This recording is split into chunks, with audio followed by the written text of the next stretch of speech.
Good evening. For the past 3 nights, we have been examining the circumstances of the assassination of President John F. Kennedy. On Sunday, we returned to Dealey Plaza to recreate that fatal motorcade ride beneath the windows of the Texas School Book Depository. Believing that rifle tests conducted by the Warren Commission were less than adequate, we conducted new tests, more closely simulating the conditions of the actual murder. We found hitherto undiscovered evidence in film of the murder itself, that the killer had more time than the minimal 5.6 seconds indicated in the Warren report to get the shots off.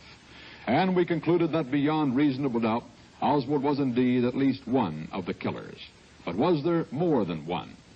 On Monday night, we interviewed eyewitnesses who said all the shots came from the school book depository, and others equally insistent that there were shots from the grassy knoll overlooking the motorcade itself. We tested more exhaustively than did the Warren Commission the extremely controversial single bullet theory, found that one bullet could indeed have wounded both the president and Governor Connally. We heard autopsy surgeon James Humes break 3.5 years of silence to report that he has re-examined the x-rays and photographs of the president's body and still has no doubt that all the shots struck from behind. We concluded that, in the absence of solid evidence that there were other assassins, and with the indications that one killer could account for all the shots, there was no second gunman. But even as the only gunman, was Oswald, as the Warren report suggests, a lone madman, or was he the trigger man for a conspiracy to kill the president? On Tuesday, we considered such frequently mentioned indications of conspiracy as the murder of Officer J.D. Tippit, found that he was legitimately ordered from his normal patrol area as part of a redeployment of police forces to cope with the assassination. Found, too, that a partial description of the assassin broadcast on police radio could account for Tippit stopping Oswald. We found that nightclub owner Jack Ruby, the man who killed Oswald, was a strange, mercurial creature given to hitting first and asking questions afterward. And none of his closest associates would credit Ruby with the ability to keep a secret very long. We presented the conspiracy theories of New Orleans District Attorney Jim Garrison, theories which Garrison says he will present in a court of law, but which today remain a series of largely unsupported statements. And we concluded that, for now at least, no conspiracy theory of the assassination has been proved. Tonight, we turn from the assassination to the Warren Commission itself. Having found that the Commission's conclusions, in the main, still stand up almost 3 years after they were published, we now ask our fourth and last fundamental question. Why doesn't America believe the Warren report? This is a CBS News inquiry. The Warren Report. Here is Walter Cronkite. Tonight, as in our preceding reports, my colleague Dan Rather and I are going to break this fundamental question into subsidiary questions.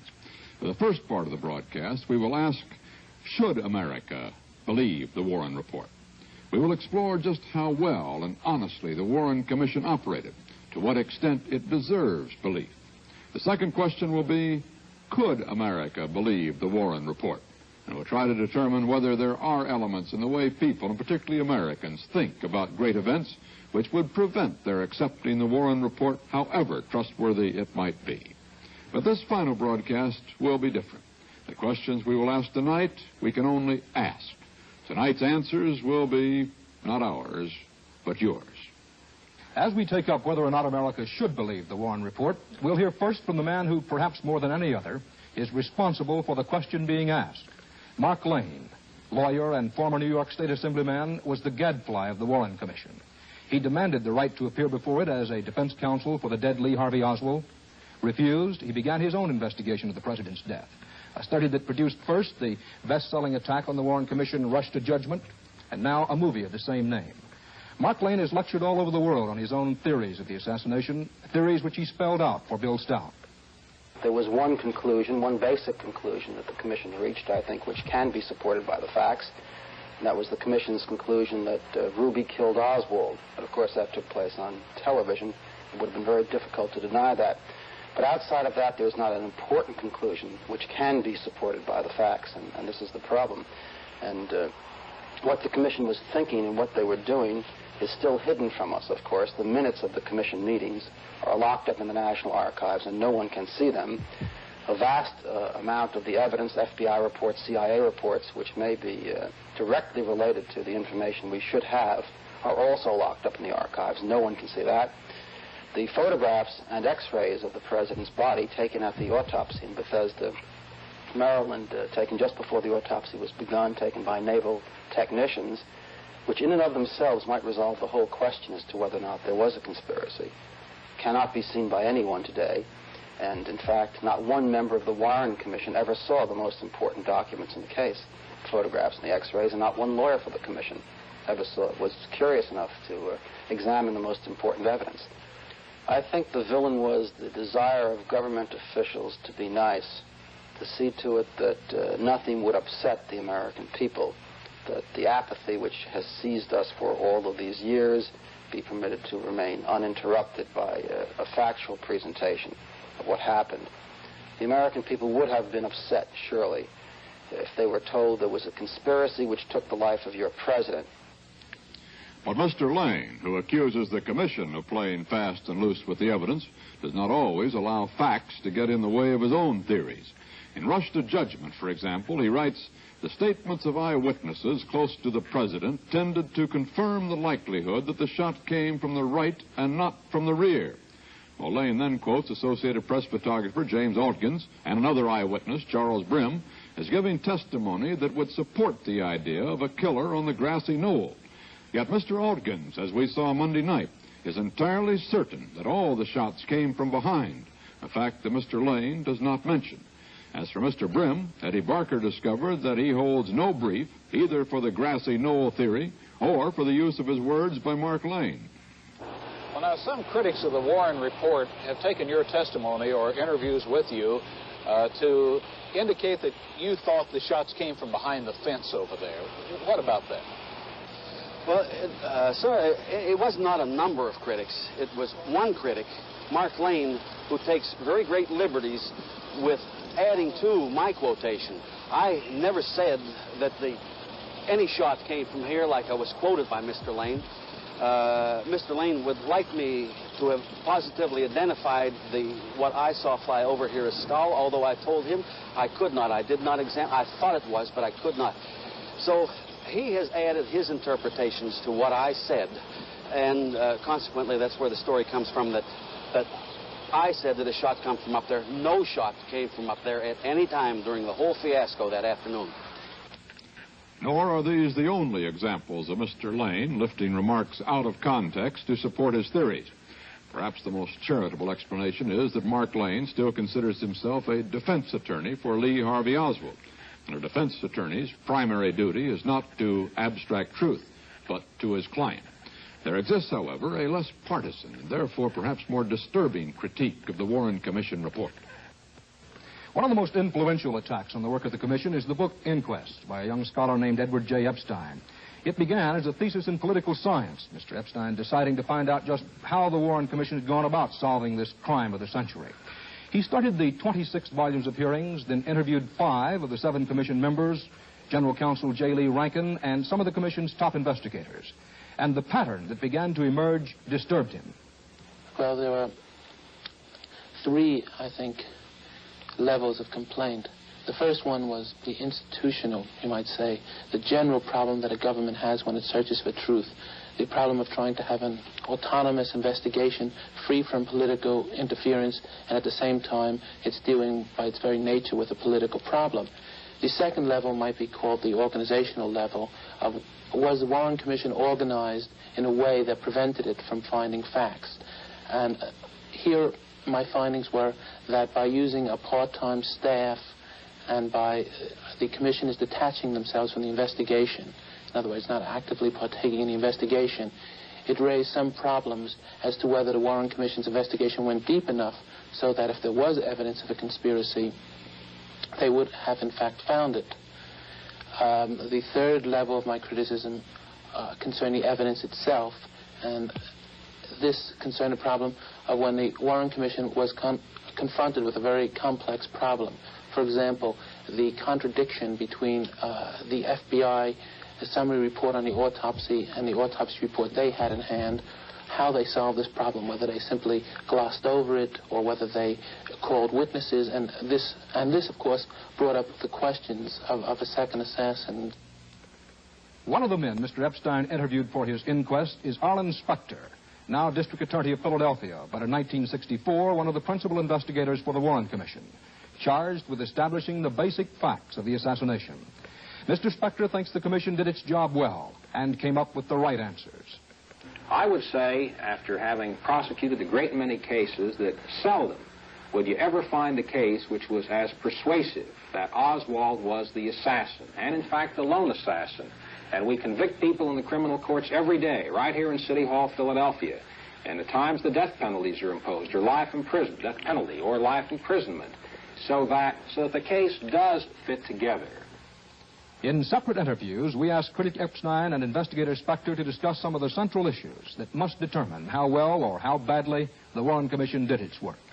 Part of the job of the Warren Commission was restoring confidence in the American government. And for this, he had to pick 7 very respectable men who would lend their name and lend probity to the report. And so that the problem was, in any 7 men he picked of this sort, they would have very little time for the investigation. They would also have 2 purposes. One purpose would be to find the truth, all the facts. The other purpose would be to allay rumors, to dispel conspiracy theories and material of that sort. My view is that there is absolutely no foundation for that type of a charge. When the president selected the commissioners, he chose men of unblemished reputation and very high standing. The Chief Justice of the Supreme Court of the United States would have no reason whatsoever to be expedient or to search for political truth, nor would Allen W. Dulles, the former head of the CIA, nor would John McCloy with his distinguished service in government, nor would the congressional or senatorial representatives. Now, the same thing was true of the staff members. When it came time to select the individuals to serve as assistant counsel and general counsel, men were chosen from various parts of the United States who had no connection with government. For example, there were rumors concerning the FBI or various intelligence agencies. I noticed that there were a number of memorandums where from Warren to the Secretary of the Treasury, who was in charge of the Secret Service, assuring that their findings wouldn't impair the efficiency or the morale of the Secret Service. And the same thing, again, with the FBI, a question of whether there was ever any possible connection between Oswald, and by connection I don't mean anything sinister, I simply meant that he was furnishing information, and there were some rumors to this effect, and they, rather than investigating these rumors, they preferred to give it to the FBI to investigate the rumors themselves. As J. Lee Rankin, the general counsel, said, they would rather that agency clear its own skirts. Well, what this meant, of course, is that if the FBI would have discretion, if it did find a connection between Oswald and itself, it would have the discretion of either reporting or not reporting it. In the main, the FBI conducted the basic line of investigation. But the Commission used its independent judgment wherever, say, the FBI or the Secret Service was involved itself, so that they would not investigate themselves on the subjects where they were directly involved. And I think the Commission showed its independence in that regard by criticizing the Federal Bureau of Investigation and by criticizing the Secret Service where the facts warranted such criticism. On every subject where the Federal Bureau of Investigation had contact with the area of investigation with which I was intimately connected, I was fully satisfied with their thoroughness and with their competency and with their integrity. Despite Mr. Specter's defense, it is the opinion of CBS News that the role of the FBI, as well as the Secret Service, both in the assassination and its aftermath, has been less than glorious. And to some extent, the performance of these agencies weakens the credibility of the Warren Report. As to what the FBI and the Secret Service did wrong before the assassination, we need look no further than the report itself.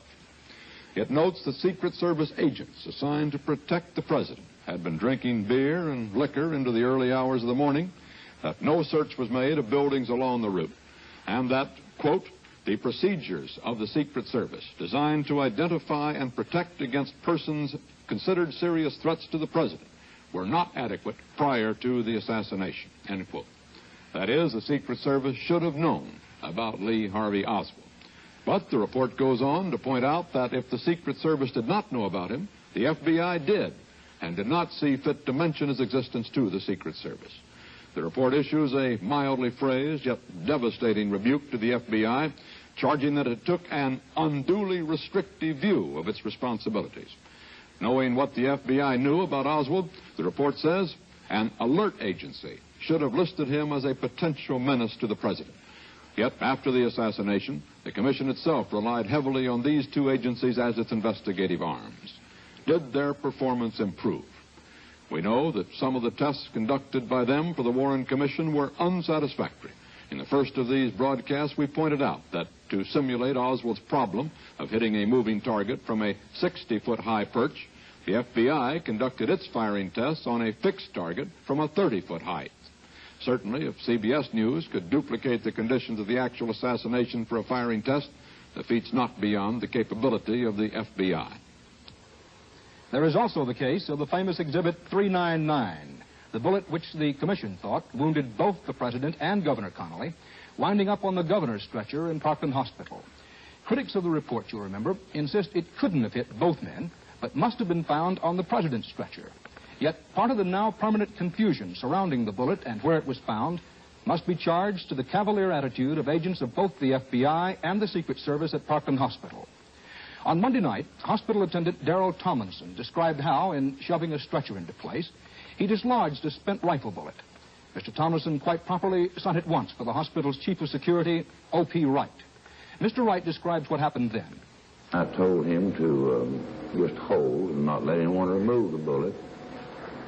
And I would get a hold of either the Secret Service or the FBI and turn it over to them. Thereby, it wouldn't have come through my hands at all. I contacted the FBI, and they said they were not interested because it wasn't their responsibility to make an investigation. So I got a hold of a Secret Service man, and they didn't seem interested in coming and looking at the bullet in the position it was then in. So I went back to the area where Mr. Tomlinson was and picked up the bullet and put it in my pocket. And I carried it some 30 or 40 minutes, and I gave it to a Secret Service man that was guarding the main door into the emergency area. Mr. Wright, when you gave this bullet to the Secret Service agent, did he mark it in any way? No, sir. What did he do with it? Put it in his left-hand coat pocket. Well, now, did he ask your name or who you were or any question at all about the bullet? No, sir. How did the conversation go? Do you remember? I just told him this was a bullet that was picked up on a stretcher that had come off the emergency elevator that might be involved in the moving of Governor Connally. And handed him the bullet, and he took it and looked at it and said, okay, and put it in his pocket. There is little to praise in such treatment by the FBI and the Secret Service of perhaps the most important single piece of evidence in the assassination case. Moreover, the Warren Commission seriously compromised itself by allowing the Secret Service, the FBI, and the CIA to investigate questions involving their own actions. The commission had before it the hard fact that Oswald's notebook contained the name, phone number, and license plate number of Dallas FBI agent James Hosty. The FBI's explanation was that Hosty had asked Ruth Payne, with whom Marina Oswald was living, to let him know where Oswald was staying, that he jotted down his phone number, and that Marina, under prior instructions from her husband, also copied down Hosty's license plate. The question of a link between the killer and the FBI was indeed a legitimate part of the investigation. The Commission's handling of that question is scarcely justifiable. What it did was to accept as conclusive sworn affidavits from J. Edgar Hoover and other FBI officials that Oswald was never employed in any capacity by the FBI. The Commission says it also checked the FBI's own files, but mentions no other investigation. It followed the same curious procedure with the CIA, taking the word of top CIA officials that Oswald had no connection with that agency either. The Commission then came to the sweeping conclusion that there was absolutely no type of informant or undercover relationship between an agency of the U.S. government and Lee Harvey Oswald at any time. Now, elsewhere, the Warren report argues persuasively the difficulty of proving a negative, of proving, in that case, that Oswald was not a member of a conspiracy. You remember that it hedged its conclusion, saying only that there was no evidence of a conspiracy. Yet the commission had no hesitation in asserting another far-reaching negative, that Oswald was not involved with any agency of the U.S. government ever. Oswald's mother, Marguerite, has always maintained that her son was a government agent, she favors the CIA, and that he was innocent of the assassination. Mrs. Oswald, what sort of proof do you have that your son was an agent of this government? Now, proof, Eddie, that's a very strong question. I think the Warren Commission members themselves gave Marguerite Oswald a proof. They want us to believe that Lee Harvey Oswald went to Russia as a defector, and yet he got out of the Marine Corps 3 years before his hitch was up on a dire need discharge. Now, this is documented. This is what they tell the American people. They go into great details that Lee Harvey Oswald got out of the Marine Corps 3 months ahead of time because his mother had an accident, which was the truth, and it all went through the Red Cross legitimately. And when he came home, he stayed with his mother 3 days. We sort of know that story. And then he left for Russia. And so this is supposed to be all cut and dry. But when you read the Warren report, and when you know the case, and this is my case, and my son, so I know it, then you see a little part where the Warren Commission says, remember, the documentation says, that Lee Harvey Oswald was given a passport by the State Department to travel to Russia, the Dominican Republic, Cuba, and etc. And at that time, these countries were not restricted.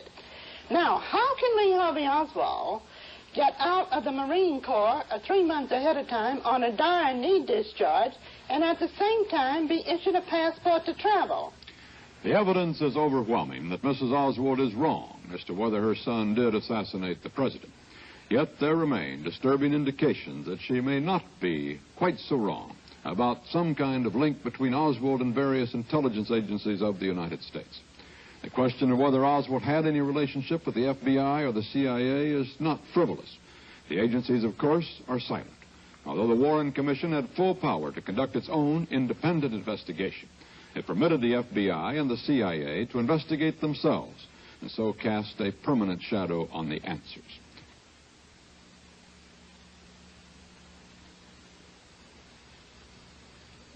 We're cutting 4 inches off our 18-inch heavy-duty Reynolds wrap to make a point. The point? Lots of times when you need heavy-duty Reynolds wrap, you don't need it 18 inches wide.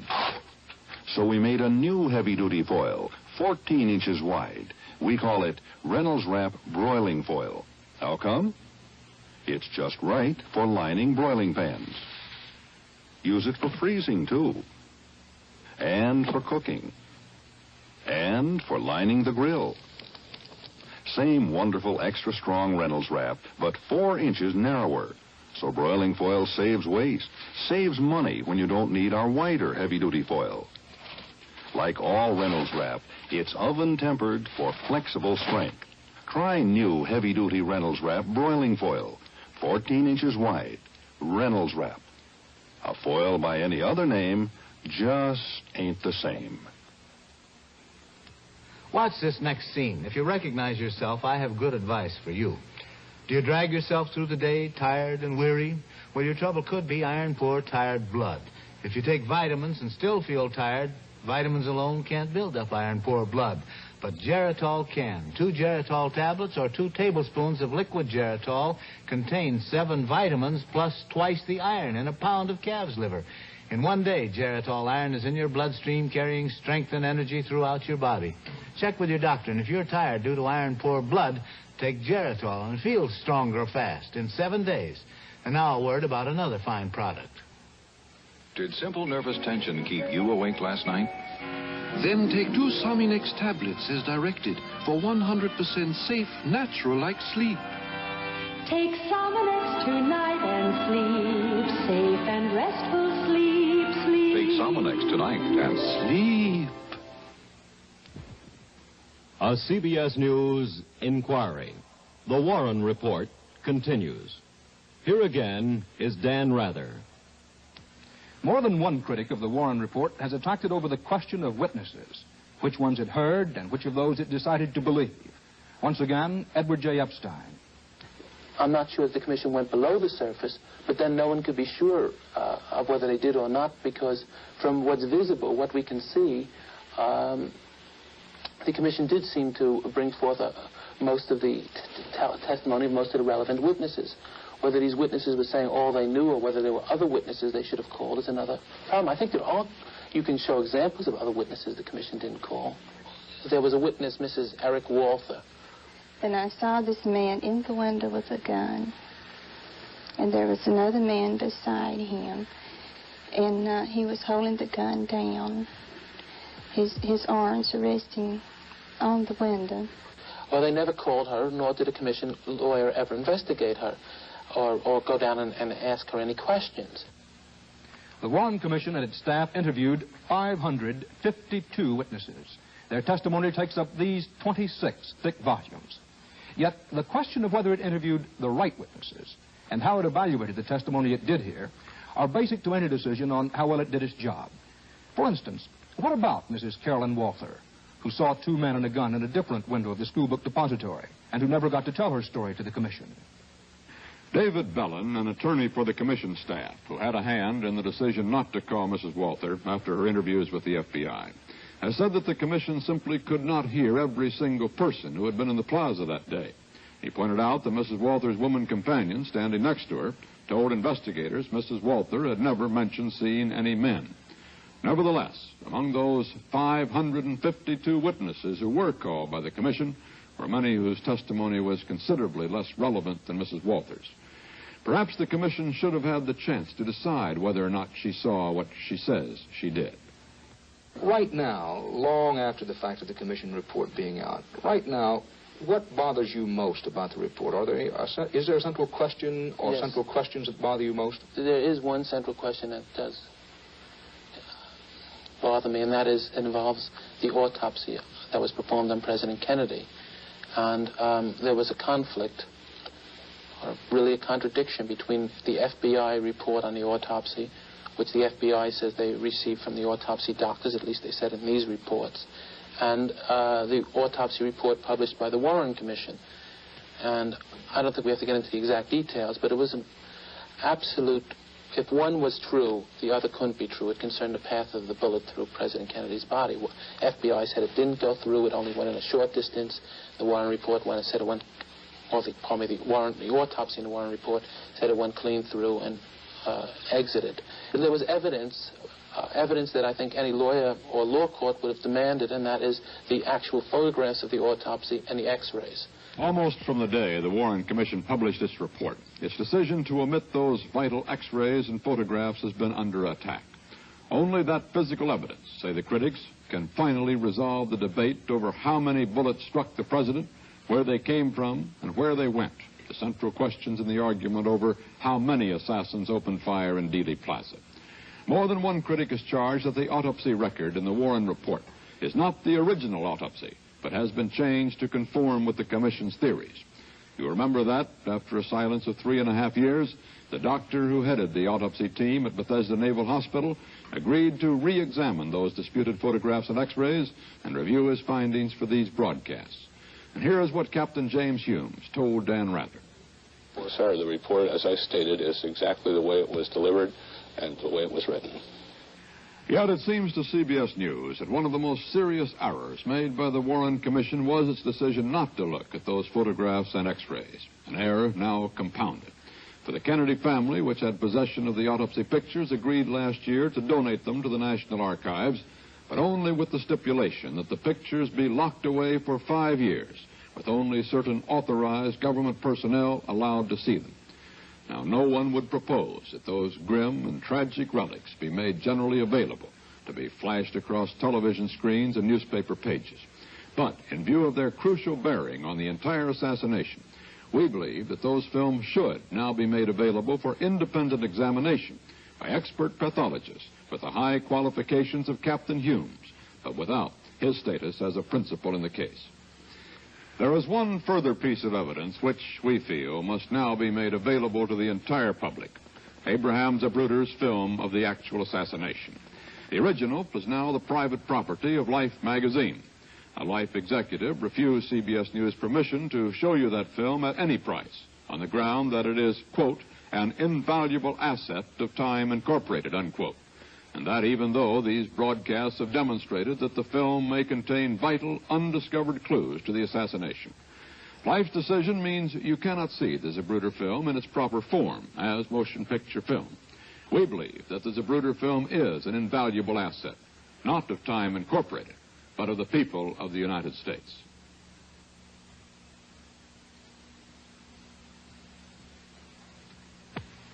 Holiday weekenders, don't forget to remember. For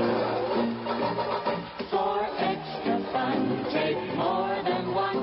Take an extra carton of Coke. Life is much more fun when you're refreshed. And Coke refreshes you best. Fun goes better with. Food goes better with. Extra cartons of Coca-Cola. Coke has the taste that you never get tired of. Coke after Coke after Coca-Cola. So for extra fun, take more than one.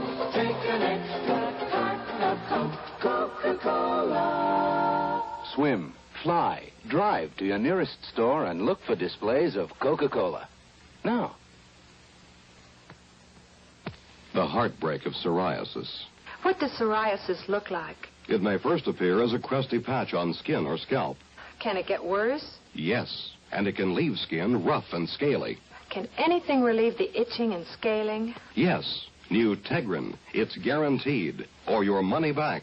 Guaranteed to speed relief from itching, work fast to remove scales, and continued use helps keep scales from coming back. Try Tegrin. It's guaranteed. I wear dentures, and I drink 8 cups of tea a day. I'm Judy Johnson, and I teach dancing. I know too much tea can stain your dentures, and I've tried all kinds of cleansers. Nothing works quite like Polident.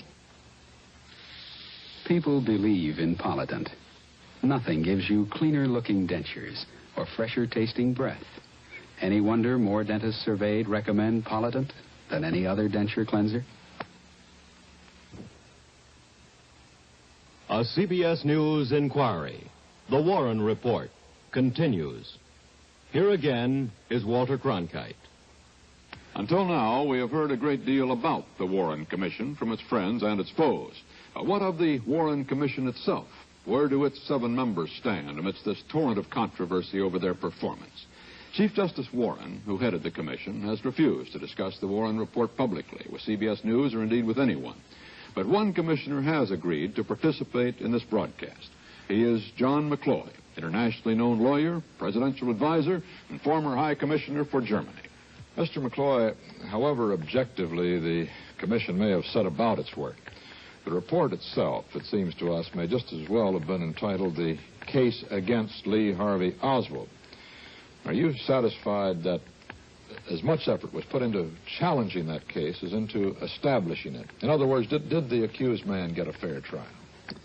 I'll answer that in just a moment. If I may just say one thing, which I'd like to say. In the first place, I had some questions as to the propriety of my appearing here as a former member of the commission to comment on the evidence of the commission. It seems to be some question, and I think there is some question about the advisability of doing that, but I'm quite prepared to talk about the procedures and the attitudes of the commission and the scope of its conclusions and so forth. But I will now try to answer your question by pointing out that this was an investigation and not a trial. We didn't have any plaintiff and defendant. This wasn't what is known as an adversary proceeding. We were all called upon to come down there to, I believe the wording was, the directive from the president, to satisfy yourself, that is the commission, what were the relevant facts in relation to this assassination. And that's the base from which we started. There have been a number of suggestions that the commission, for example, was only motivated by a desire to make things quiet, to give comfort to the administration or to give comfort to the people of the country that there was nothing vicious about this. Well, that wasn't the attitude that we had at all.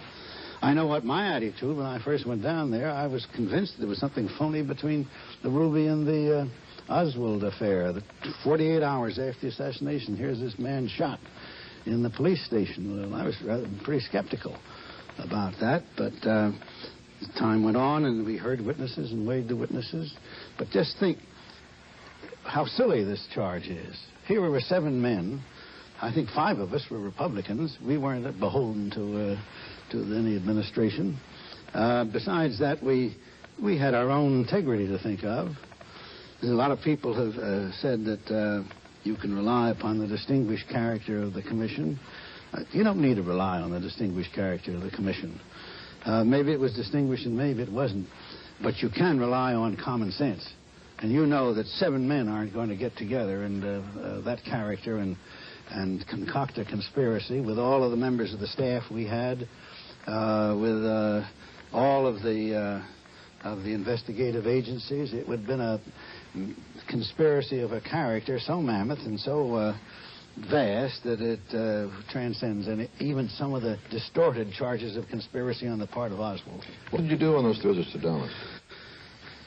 Well, we went there and walked over the Dealey Plaza, almost, it seems to me, foot by foot. We went into the school book depository. We talked to all of the police officers that were there, a number of the witnesses, visited the boarding house, the boarding houses that Oswald had lived in, retraced step by step his movements from the school book depository to the point at which he was apprehended in the theater.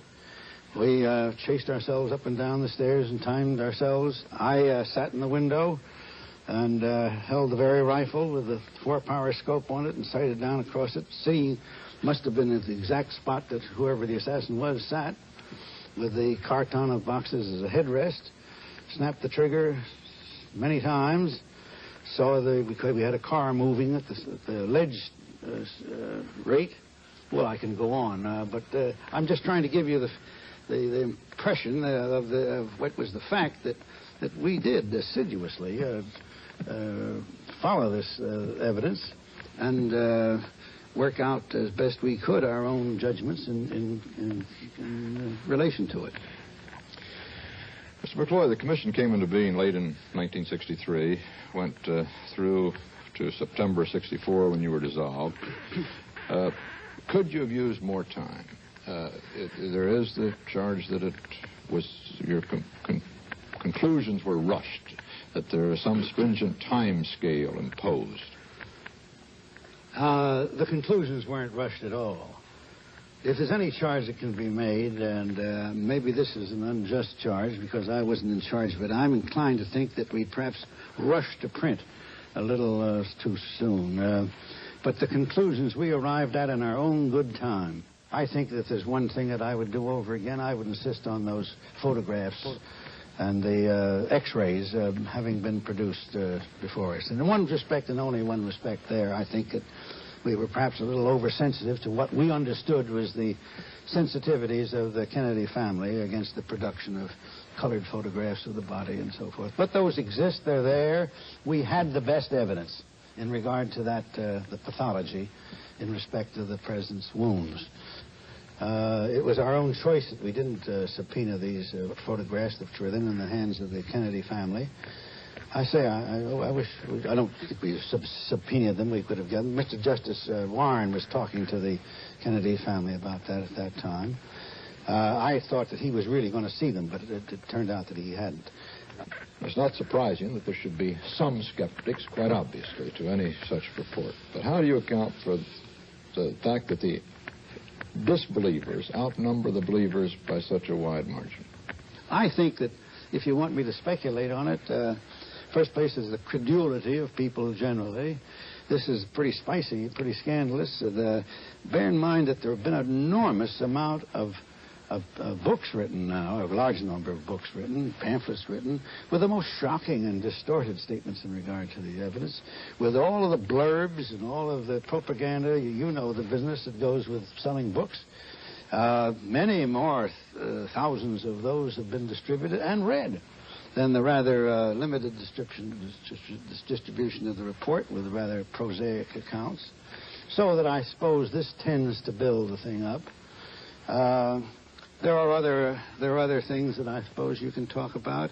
Strange attitudes that people associate their politics with their belief or their disbelief in the report. I've gone to a number of campuses, for example. I'm astounded to find that they, professors as well as students, in many of the cases, I don't say the majority, think that it's illiberal to come to the conclusion that a communist-inclined defector could have been the assassin of the president. It's liberal to feel that it was the result of a right-wing conspiracy in the hostile atmosphere of Texas. And nothing that you can say or do seems to be able to dispel their viewpoint. Maybe there's a general distrust of government and government agencies. I don't know. You can speculate, Mr. Concrete, as much as I can about it. What I do resist and what irritates me is any suggestion that the commission were motivated other than by...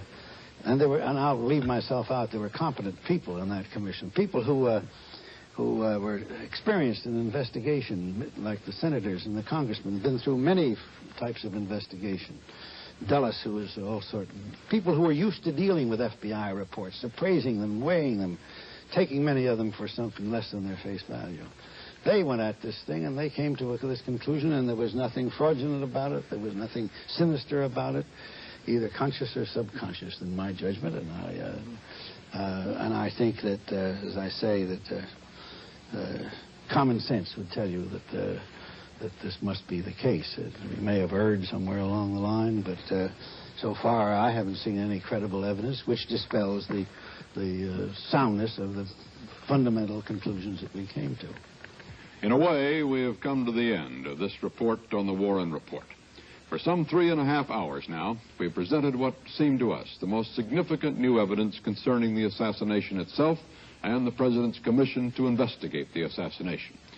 Yet, over these months, as we prepared this report, we began to realize that there is one more question to be answered. That question does not really involve the assassination or the Warren Commission, except indirectly. It involves the people of the United States. We began to wonder how it is possible that so many more Americans disbelieve the Warren Report than have ever read it. Why, for instance, when fewer than 2 million copies of the report have been sold, a Gallup poll indicates that 6 Americans out of every 10 think they know enough about it to mistrust it. Or why, by a considerable margin, more people have bought copies of books attacking the report than have bought the report itself. Such indications began to suggest that, completely apart from the merits of the Warren Report itself, there may be something abroad in the land that wants not to believe the report's conclusion that President Kennedy was the victim of a lone madman and not of a conspiracy. Our final question, then, could America believe the Warren Report? Dr. Seymour Lipset of Harvard is a distinguished sociologist whose special field of interest is American behavior. And Dan Rather asked him about this national reaction of disbelief to the Warren Report. Sort of thing, we're terribly bothered by murders, when you get the kind of Jack the Ripper thing, or this fellow in Texas who's shot down. If someone's killed because for his money, if someone's kidnapped for his money, this is okay. I mean, not that we don't want it, but at least you can understand what happened. And therefore, an assassination, which is a consequence of a plot, is like a murder in the context of a crime for more money by a gang. But if somebody is just shot down in the street by some fellow who just picked up a gun and shot him, well, if it happened to him, it can happen to you. If the president is assassinated not because of a rational plot, but because of just a nut who has a gun, then not only any president can be assassinated this way, which he can be, but anybody else can. It becomes a much less controlled world. A man who looks into the American spirit from another viewpoint, but with equally keen interest, is historian Henry Steele Commager, whose book, Search for a Usable Past, is considered a major insight into what we are and how we got that way. But I do think that there has come up in recent years, particularly since the coming of the Cold War, something that might be called a conspiracy psychology, a feeling that great events can't be explained by ordinary processes, that if anything goes wrong, whether it's a great thing like the so-called loss of China, or a particular thing like a discovery of espionage somewhere, or the terrible fact of the assassination, is not to be explained as other historical events, but by some special standard of explanation to be applied to the United States. And the point is that the ordinary rules for the rest of the world don't hold for us. And so with a great number of the things that are ordinarily explained by the normal processes of history are not to be explained by this, because they don't apply to the United States. We are expected always to be victorious and always to triumph, and so forth and so forth. Added to this came the McCarthy era, with the miasma of suspicion, with the ceaseless insistence on conspiracy, on dirty work at the crossroads everywhere. And I think we have been persuaded very largely since the beginnings of the Cold War to be more receptive to conspiracy theories. I don't think we've become paranoid, but we were on the road to a paranoid explanation of things. Do you think that a second investigation, an independent investigation into the assassination of the president, is any more likely to be believed than the Warren Commission? I see no reason to suppose that anyone who doesn't believe the first will believe a second or a third or a fourth. The conspiracy theory, the conspiracy mentality will not accept ordinary evidence any more than the conspiracy mentality accepts the ordinary explanation of the assassination of Lincoln and the death of Booth. It has to, there's some psychological requirement that forces him to reject the ordinary and find refuge in the extraordinary. And if another investigation were to be held and came to the same conclusion as I'm inclined to think it would, who knows, I think it would be found just as unsatisfactory, and the critics would say, well, of course, this too is part of the establishment appointed this, they want this kind of an explanation, and we don't believe any of it because we know there's dirty work at the crossroads somewhere. They're covering things up. So I see no value really in another investigation. In Washington, Eric Severide has been watching these 4 programs with you, and we turn to him now for his thoughts on the Warren Commission and its work. When this reporter returned home after the first year of World War II in Europe, I made a few speeches to American groups, the intelligent, middle-class, town hall kind of audience. But almost invariably, some man or group of men would get me aside after the speech and say, in effect, now tell us the real lowdown. This was my first adult encounter with that strain of permanent skepticism about what they read or hear that runs through so much of the American people.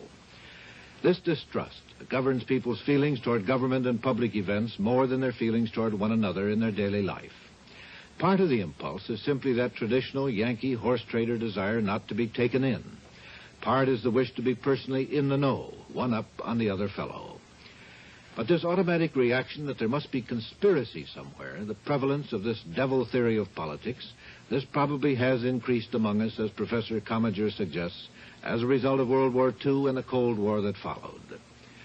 Roosevelt must have sold out East Europe at Yalta, so many people thought. Obscure Reds in the State Department, teachers and writers here and there must have delivered vast China to communist hands. Indeed, 1 or 2 otherwise reputable personages argued that Roosevelt conspired with the Japanese to bring about the Pearl Harbor attack. What fed the conspiracy notion about the Kennedy assassination among many Americans was the sheer incongruity of the affair. All that power and majesty wiped out in an instant by one skinny, weak-chinned little character. It was like believing that the Queen Mary had sunk without a trace because of a log floating somewhere in the Atlantic, or that AT&T stock had fallen to zero because a drunk somewhere tore out his telephone wires. But this almost unbelievable incongruity has characterized nearly every one of the assassinations and attempted assassinations of American presidents. Deranged little men killed Lincoln, Garfield, McKinley, tried to kill Presidents Theodore and Franklin Roosevelt. Only the Puerto Rican attempt on President Truman represented a real conspiracy. There are still people who think Adolf Hitler is alive, people who think the so-called learned elders of Zion are engaged in a Jewish plot to control the world. The passage of years, the failure of anybody anywhere to come up with respectable evidence does not shake the people who cling to these illusions. And so, 3.5 years later, there are people who still think some group of men are living somewhere, carrying in their breasts the most explosive secret conceivable, knowledge of a plot to kill Mr. Kennedy. These imagined men supposedly go about their lives under iron self-discipline, never falling out with each other, never giving out a hint of suspicion to anyone else. And nearly 3 years after the Warren inquiry finished its painful and onerous work, there are not only the serious critics who point to the various mistakes of commission or omission, mistakes of a consequence one can only guess at, and of a kind that have probably plagued every lengthy, voluminous official investigation ever staged. There are also people who think the commission itself was a conspiracy to cover up something. In the first place, it would be utterly impossible in the American arena of a fierce and free press and politics to conceal a conspiracy among so many individuals who live in the public eye. In the second place, the deepest allegiance of men like Chief Justice Warren or a John McCloy does not lie with any president, political party, or current cause. It lies with history, their name and place in history. That is all they live for in their later years. If they knowingly suppressed or distorted decisive evidence about such an event as a presidential murder, their descendants would bear accursed names forever. The notion that they would do such a thing is idiotic. This is Eric Severide in Washington. We'll be back in a moment.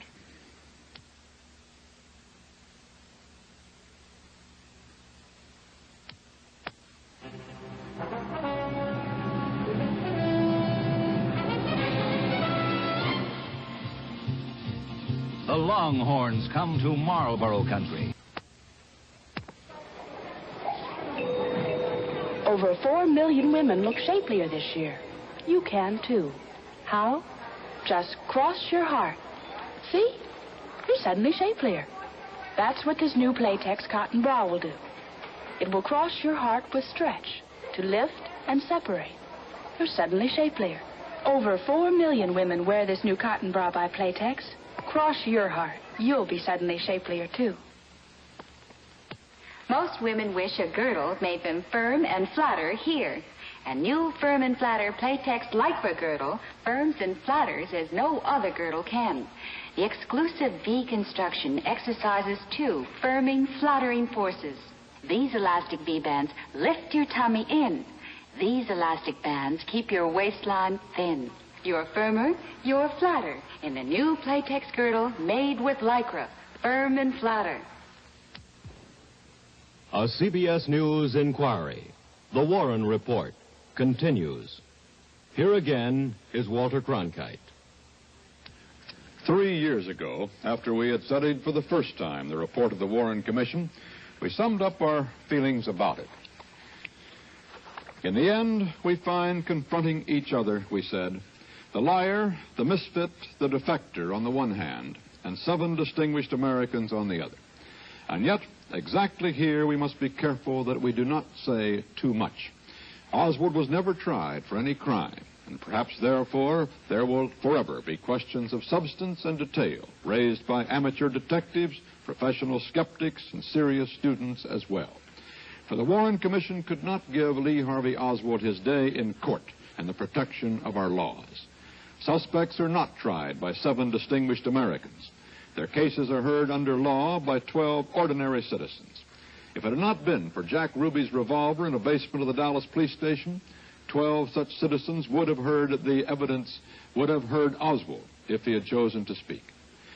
That jury would have represented our judgment, our conscience, and in the end would have spoken for us.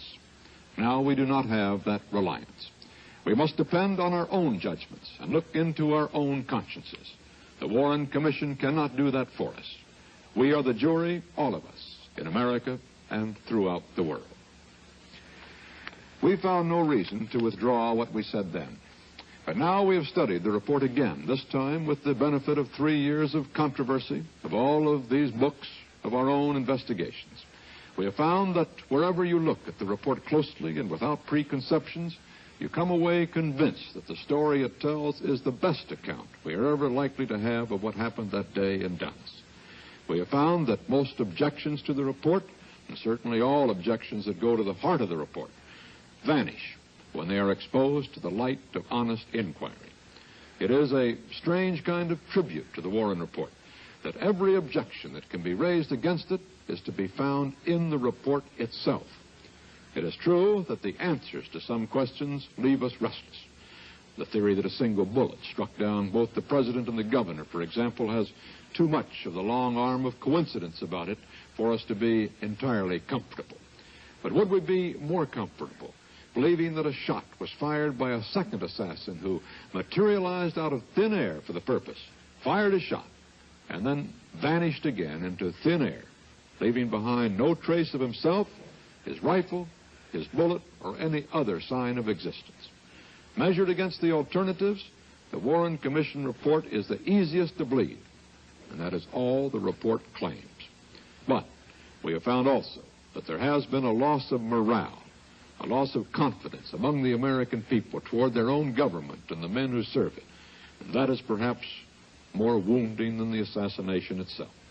The damage that Lee Harvey Oswald did the United States of America, the country he first denounced and then appeared to re-embrace, did not end when the shots were fired from the Texas School Book Depository. The most grievous wounds persist, and there's little reason to believe that they will soon be healed. This is Walter Cronkite. Good night. This has been the fourth and last of a series, a CBS News inquiry, The Warren Report.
This broadcast has been produced under the supervision and control of CBS News.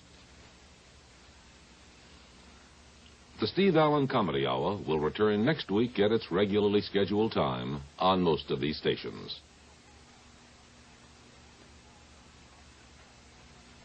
This is CBS.